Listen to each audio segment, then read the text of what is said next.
When Princess Beatrice stepped out of that private chapel, her eyes were red, but not from grief alone. What she whispered to a close aide shattered decades of royal silence. "I won't forgive her, not after what she did to my mother." The words echoed through marble corridors that had long absorbed the secrets of the crown, but this time, the silence cracked. It was a moment charged with emotion, one that signaled the end of Beatrice's restraint and the beginning of something far more explosive. For years, she had kept her feelings buried under the layers of protocol and expectation. But that day, something changed, something irreversible. Cameras captured her leaving a royal remembrance event in Windsor, her steps fast, her jaw clenched, while Camilla trailed behind, visibly shaken. Observers noted the distance between them wasn't just physical, it was decades of emotional and political betrayal, finally bubbling to the surface. Palace insiders would later confirm what many suspected. Beatrice had requested a private conversation with Camilla that very morning, something she hadn't done since Camilla entered the royal fold. That meeting, however brief, would ignite a chain reaction the monarchy wasn't prepared for. What unfolded behind closed doors remains sealed in royal discretion, but fragments have started to leak. According to one senior royal source, Beatrice's request wasn't a polite catch-up, it was a reckoning. The tension between the two women had always been known, quietly brushed aside as generational or circumstantial. But this was different. Beatrice had come armed not with aggression, but with truth. And in her eyes, that truth had been denied, buried, and ignored for far too long. What fueled her confrontation wasn't just a lifetime of cold glances or sidelined family moments. It was something tangible, something that had surfaced only weeks before. Whispers began to swirl about a deeply personal letter written by her mother, Sarah Ferguson, during a time of profound isolation. A letter that had never reached the public or the press. A letter Beatrice reportedly discovered while sorting through personal belongings meant to be archived in private. In that letter, Sarah allegedly spoke of betrayal, humiliation, and one name that came up again and again: Camilla. Whether coincidence or not, the events that followed were impossible to ignore. Staff inside the chapel claimed that after the private service, Beatrice's parting words, "I won't forgive her," were spoken loud enough for at least one aide to hear. Within 24 hours, that phrase appeared in an anonymous leak to the press, sparking a media frenzy. Was this about her mother's exile from royal events? Was this about Camilla's long-cloaked influence within the palace? The nation asked. And for once, the palace didn't deny it, remained ominously silent. What once seemed like a mere family coldness was now being revealed as something far deeper and far more dangerous to the monarchy's carefully guarded image. Because for Princess Beatrice, the time for silence had ended, and what she was about to reveal wouldn't just shake Camilla, it would shatter the illusion of unity the royals had spent decades crafting. But to understand Beatrice's fury, we have to step back to a time when her mother was quietly erased from royal history, and Camilla may have played a central role. Buried inside a sealed envelope addressed to Beatrice was a message from her mother written years ago, one that should never have surfaced, and that contained Camilla's name. The envelope had been stored away in a private vault, left untouched since Sarah Ferguson's exile from the royal spotlight. It was only when a private archivist tasked with organizing personal effects unearthed a box marked, "For Beatrice, when she's ready," that the letter was found. Its paper had yellowed, the ink faded slightly with time, but the words still burned with raw emotion. And as Beatrice read them, alone in her quarters, a silence filled the air that even the palace walls couldn't contain. The letter didn't name names outright, it didn't need to. Sarah's pain seeped through every line. She wrote of dinners cancelled without warning, of royal holidays where her invitation never arrived, of cold shoulders and long silences. And then came the devastating passage, the one that shook Beatrice to her core. Sarah wrote that she suspected Camilla had slowly, methodically, influenced Charles and the Queen to turn away from her. Not through loud confrontation, but through subtle persuasion, casual remarks, and quiet positioning. Camilla, she believed, had capitalized on her mistakes to carve out her own unchallenged space within the monarchy, one where there was no room left for the disgraced Duchess of York. For Beatrice, it was more than her mother's sorrow. It was confirmation of a suspicion she had carried for years but had never dared to voice. Her mind reeled back to moments that now seemed painfully clear: family photos, where her mother was deliberately absent, public events where Camilla stood front and center while Sarah's name was left out of even the footnotes. The letter described how Sarah often felt like a ghost within her own family. She was technically still there, still the mother of a blood royal, but never acknowledged as part of the future. And Beatrice could now see how that absence had not been accidental, it had been curated. Reading that letter didn't just reopen old wounds, it ignited something deeper. A long-suppressed rage began to surface, one that had been buried beneath duty, silence, and royal obedience. Beatrice had always played the role of the peacemaker, the quiet granddaughter, the loyal niece. But this letter shattered that mask.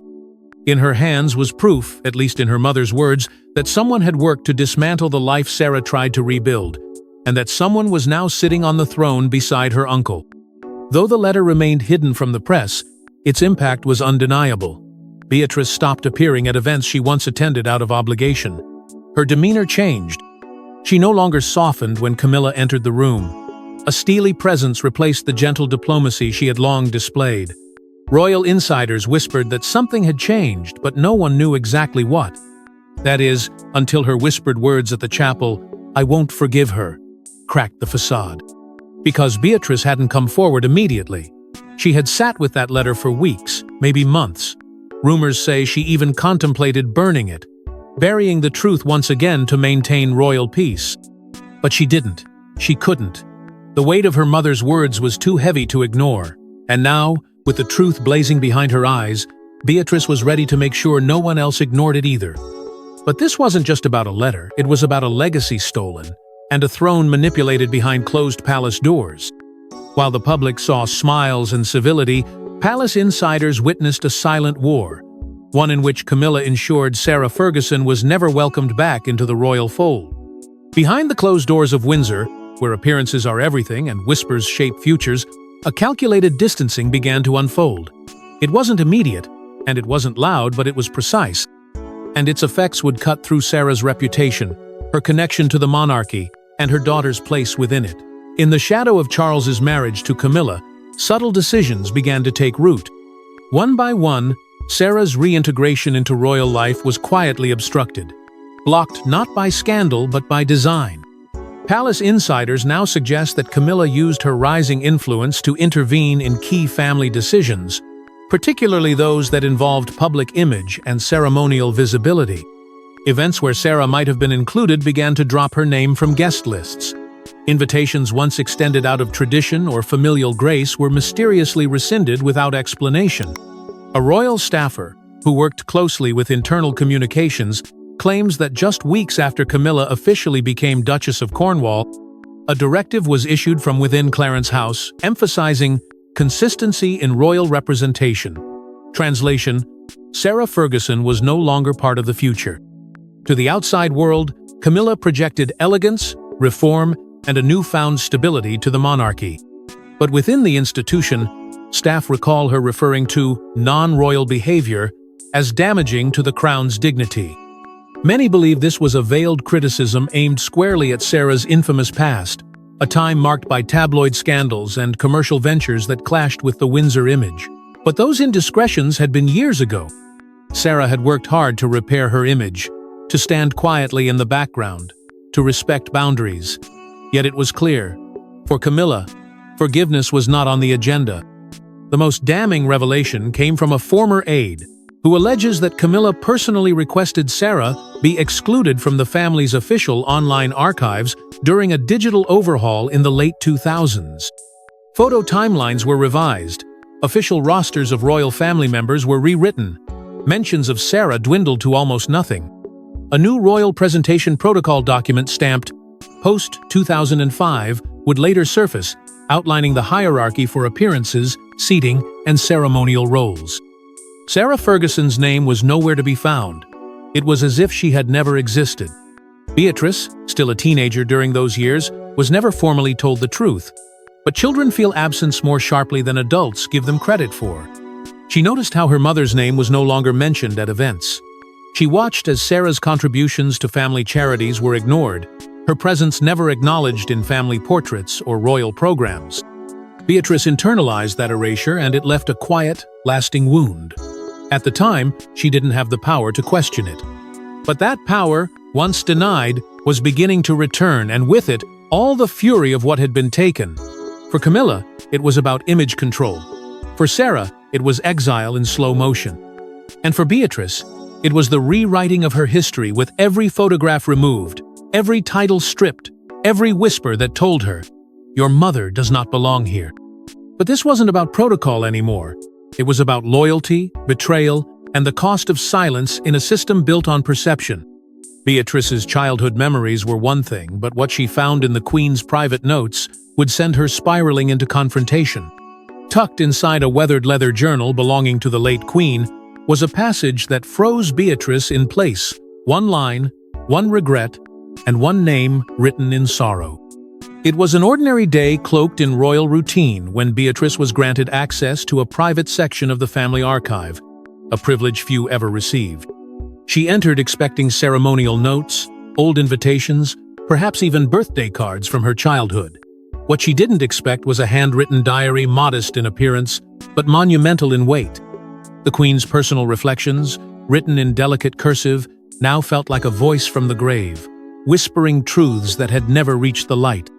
Flipping gently through its pages, Beatrice came upon an entry dated shortly after the Queen's final televised Christmas message. In that message, the Queen had spoken of unity, reflection, and resilience.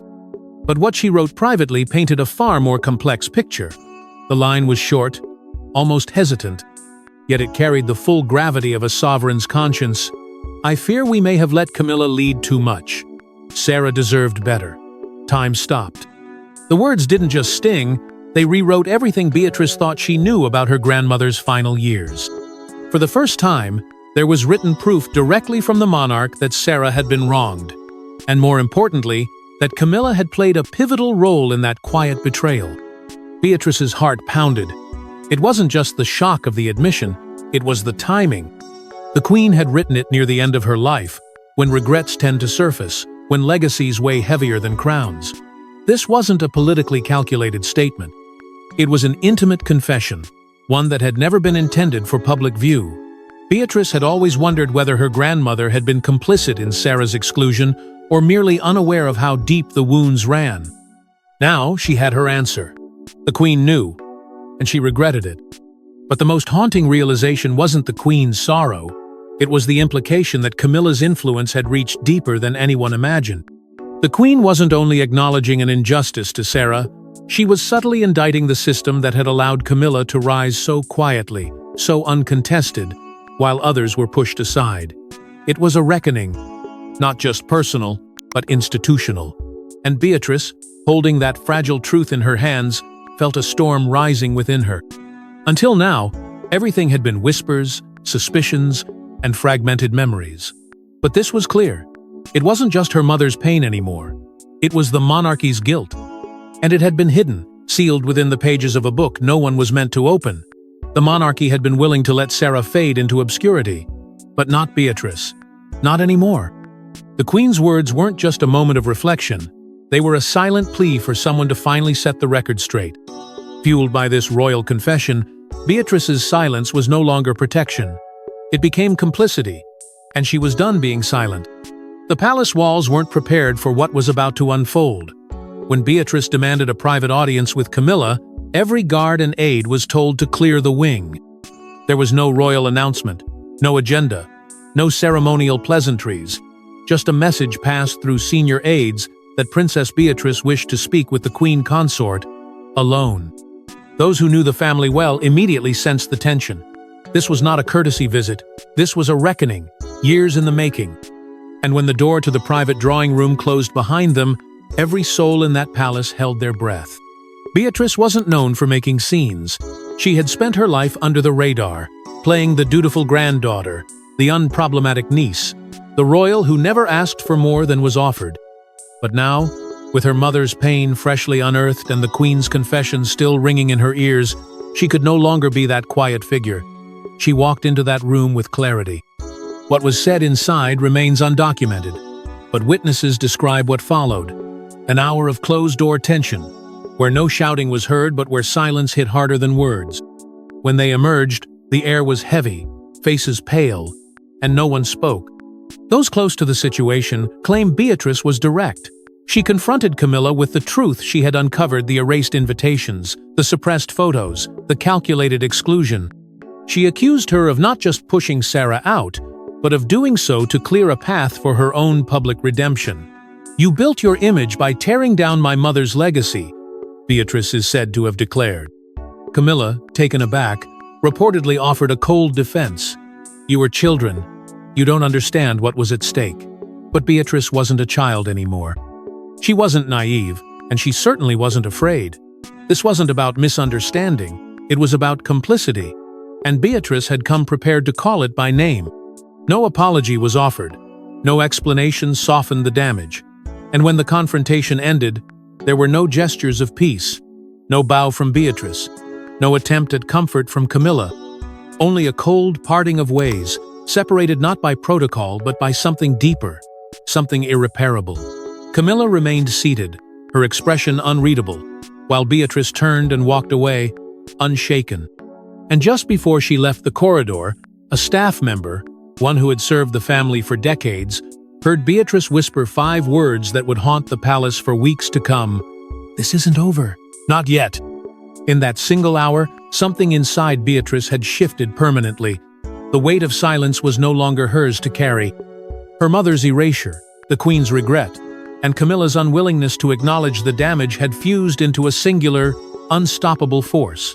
Beatrice had tried to resolve it privately. She had offered the benefit of the doubt. But now, any hope for quiet reconciliation has vanished. And it wasn't, because within days, Beatrice made a decision that would bring private fury into public view. Beatrice didn't hold a press conference. She didn't write a book. She simply stepped away, and the world noticed. In a monarchy where silence often equates to compliance, Beatrice's quiet withdrawal was louder than any public statement. Days after her private confrontation with Camilla, she began disappearing from the royal calendar. Her name, once listed among dignitaries and working royals at state banquets and official ceremonies, was suddenly absent without explanation, without comment. And yet, no one needed words to understand what was happening. The public had seen this pattern before, but this time, the silence wasn't dictated by scandal. It was driven by choice. Camilla-led engagements came and went, but Beatrice was nowhere to be seen. At one state dinner, hosted in honor of a visiting head of state, all eyes scanned the procession for the familiar red-headed royal, but the seat reserved for her remained empty.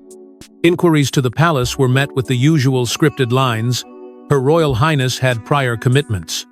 But even the tabloids, often slow to sense deeper undercurrents, began to question whether something more serious was unfolding behind those gilded doors. Beatrice's absence didn't feel like scheduling. It felt like defiance. Then came the moment that shifted speculation into suspicion. At a private charity event held in honor of young women's education, a cause deeply close to Sarah Ferguson's heart, Beatrice arrived not in fanfare, but in quiet symbolism. Clipped to her lapel was a brooch the public hadn't seen in years. It once belonged to her mother as a gift given by Prince Andrew during their early years together. For Beatrice to wear it now, so publicly, was not a fashion choice. It was a message. Subtle, yet searing. "My loyalty has never shifted. I stand where I began." The next day, paparazzi caught her slipping through the side entrance of her mother's home, her expression visibly strained. She stayed there overnight, refusing royal transport, choosing instead to shield herself behind the walls of the woman who had been cast out by the very institution Beatrice was now beginning to distance herself from. It was a moment that spoke volumes. It wasn't just comfort she sought, it was a return to truth, to the only place where love hadn't been conditional. Then came a quiet but telling confirmation. A well-placed royal commentator revealed that Beatrice had recently declined a ceremonial patronage offered to her by Camilla, one meant to symbolize unity among the next generation of royal women. It would have aligned her with Camilla's newly formed initiatives, placing her alongside figures who had long embraced the new royal order. But Beatrice said no. No statement, no press leak. Just a refusal that could no longer be ignored. The press pounced. Headlines erupted across the tabloids and broadsheets alike. "Princess Beatrice breaks from Camilla's inner circle." Duchess's daughter takes a stand. Royal rift or silent rebellion? What had once been private was now public, and though Beatrice hadn't said a single word, the narrative was clear.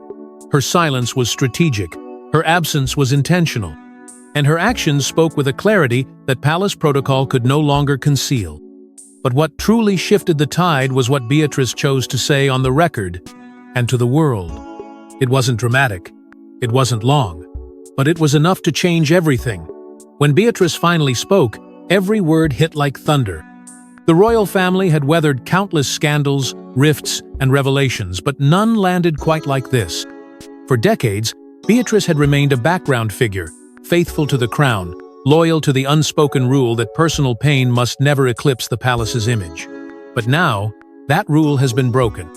With a single, calculated statement to the press, she turned private grief into public reckoning, and the monarchy felt it in its bones. "For years I protected the truth. I can't do that anymore." Those were her words. 16 of them. No names, no finger-pointing, no dramatics. But the meaning was unmistakable. Beatrice had pierced the veil of silence with surgical precision. She didn't need to say Camilla's name. The omission was louder than inclusion. The world knew exactly who and what she was talking about: decades of quiet manipulation, the erasure of her mother, the growing divide within the family that had festered under the watchful eyes of a woman who now wore a crown. Beatrice had chosen her moment with care, and her silence was over. The response was immediate. Hashtags surged across platforms. "We Stand With Beatrice" began trending globally within hours. A flood of support poured in from royal watchers, journalists, and everyday citizens who saw in Beatrice something rare, an insider who had chosen conscience over comfort. They applauded her restraint, her dignity, her refusal to monetize her pain like others had before her. This wasn't a memoir or an interview for ratings. It was a statement from someone who had nothing to gain, but everything to protect. Camilla's team, blindsided, issued no response. No clarifications, no denials, no rebuttals. Their silence only deepened suspicion. Whispers emerged from within the palace that Camilla had been advised to lay low, that any comment might only lend credibility to Beatrice's words. But in a world hungry for authenticity, that silence felt like guilt. It confirmed what many had suspected for years, that the reconciliation between Camilla and the rest of the royal family had come at a price. And that price had been paid, in full, by Sarah Ferguson and her daughters. The press seized the moment. News outlets splashed Beatrice's quote beside archival images of her and Sarah laughing together, walking hand in hand, isolated from royal events yet always bonded in quiet strength. Sympathy for Sarah, long relegated to royal obscurity, was reignited. People began questioning how much of her exile had truly been her own doing and how much had been orchestrated. In a stunning turn, a major editorial in a UK paper called for a formal acknowledgement of Sarah's mistreatment, demanding the monarchy reckon with what Beatrice's words had unearthed. Inside the palace, chaos erupted. William and Charles were said to be scrambling behind closed doors, desperate to contain the narrative before it spiraled out of control. Meetings were held. Statements were drafted, then scrapped. Public relations advisors warned that a misstep now could ignite a crisis far greater than anything Meghan and Harry had triggered. Because this time, the storm wasn't coming from outside, it was coming from within, and it had the moral weight of truth behind it. But for Beatrice, this wasn't just about justice, it was about protecting what's coming next. The crown offered her a title, but Beatrice sent it back. Because some honors carry too much blood beneath the gold. It was to be a gesture of unity, a symbolic nod toward healing royal fractures. An honorary title, curated by advisors under Camilla's new influence, was set to be passed to Beatrice as part of a broader initiative to cement the queen consort's lineage in the next generation. On paper, it was perfect. The daughter of a once disgraced duchess elevated under the newly established reign. But behind the palace doors, Beatrice's response was swift, unapologetic, and final. She declined without fanfare, without hesitation, citing only a conflict of values. That phrase, deliberate and loaded, became the center of public fascination. What values exactly were at odds? Insiders close to the matter revealed what many had suspected. Beatrice viewed the offer not as an olive branch, but as a public relations maneuver designed to rewrite history. To her, accepting the title would mean validating the very system that had erased her mother, one that had elevated Camilla by burying the pain of others. The gesture felt hollow. And Beatrice, now armed with truth and resolve, refused to play into it. Her silence had already shattered the illusion of royal unity. Now, her rejection of the title set that fracture in stone. In place of the honor, Beatrice made a different choice, one that stunned even her closest confidants. She announced the formation of a new philanthropic initiative, the Duchess's Foundation for Second Chances. A direct tribute to her mother's journey from scandal to redemption, the initiative focused on women who, like Sarah Ferguson, had been cast aside by public opinion and left to rebuild from the ashes. It was a mission rooted in resilience. And more than that, it was Beatrice's way of reclaiming her mother's legacy, not as a cautionary tale, but as a story of strength. The public embraced the move instantly. What had once been whispered about Sarah Ferguson in shame was now reframed through Beatrice's lens of dignity. Headlines no longer asked whether Beatrice had betrayed royal tradition. They celebrated her for redefining it. Social media erupted with support, calling it a symbolic torch passing from Sarah's humiliation to her daughter's empowerment. For once, the narrative didn't revolve around scandal, it revolved around reclamation. Within the family, however, the decision sent ripples that couldn't be ignored. Princess Anne, long known for her stoicism and independence, quietly supported Beatrice's stand. She reportedly reached out privately, offering words of encouragement and an unspoken message of solidarity. Charles, on the other hand, remained silent. Not a word of praise, not a nod of acknowledgement. His silence, deafening in its own right, only deepened the growing sense that the palace was fractured in ways it could no longer conceal. And yet, Beatrice didn't flinch. She didn't seek approval. Her decision was never about making noise, it was about making things right. Not just for herself, not just for her mother, but for every woman who had been erased by a system too proud to admit its failures. With one refusal, Beatrice did what generations before her had feared to attempt. She chose truth over tradition, legacy over loyalty. And while Beatrice rises, one figure remains quietly shaken, watching her grip on the family slip through her fingers. She fought for the crown, she wore the title, she weathered scandal after scandal, but in the end, it was Beatrice's silence that broke Camilla's reign. Not through rebellion, not through a televised exposé or explosive memoir, but through a quiet, calculated series of decisions that stripped Camilla of the very thing she had spent decades building her perceived control over the royal family. There was no public declaration of her fall, no official stripping of duties. But behind palace doors, the signs were unmistakable. Camilla's voice, once dominant in royal decision-making, began to fade. Her name, once at the forefront of royal planning committees, was increasingly absent from the agendas that mattered. Senior aides noted the shift with caution. Where once Camilla had shaped the monarchy's image alongside Charles, her influence had begun to evaporate. A trusted source revealed that several key future legacy projects, designed to define the post-Elizabethan era, had quietly moved forward without her input. Invitations once addressed to both the king and queen consort now came only in his name. The subtlety of it all masked the magnitude of what was truly happening. Camilla was being edged out, not by scandal, but by relevance. And at the center of this quiet revolution stood the one royal she had underestimated most, Princess Beatrice. The tension between the two women was now undeniable, even in public. A royal aide leaked a chilling observation. At recent events, Camilla avoided eye contact with Beatrice entirely. No exchanges, no smiles, no forced gestures of unity. Just distance. And the nation took note. Beatrice, once perceived as a background royal, had risen to a position of unshakable influence, not through privilege, but through moral authority. William and Kate began appearing alongside her more frequently at charitable engagements and royal functions, offering subtle but unmistakable support. Their alignment with Beatrice sent a powerful message. The future of the monarchy would not be shaped by who wore the crown, but by who earned the people's trust. The media crowned her with a new title not bestowed by birthright, but by impact. The silent architect of change, they called her. a woman who had never demanded power but had taken it by commanding respect. The press turned their attention not to the next coronation, but to the legacy Beatrice was quietly crafting. Her foundation flourished, her speeches resonated, her influence grew without spectacle. She had become the voice for those the institution had long ignored, and the monarchy, for once, listened. Then came the final image, poetic, symbolic, haunting. Beatrice, walking alone, approached the base of Diana's statue. In her hand, a single rose. She laid it gently beneath the tribute to another woman silenced, another legacy reshaped by power and perception.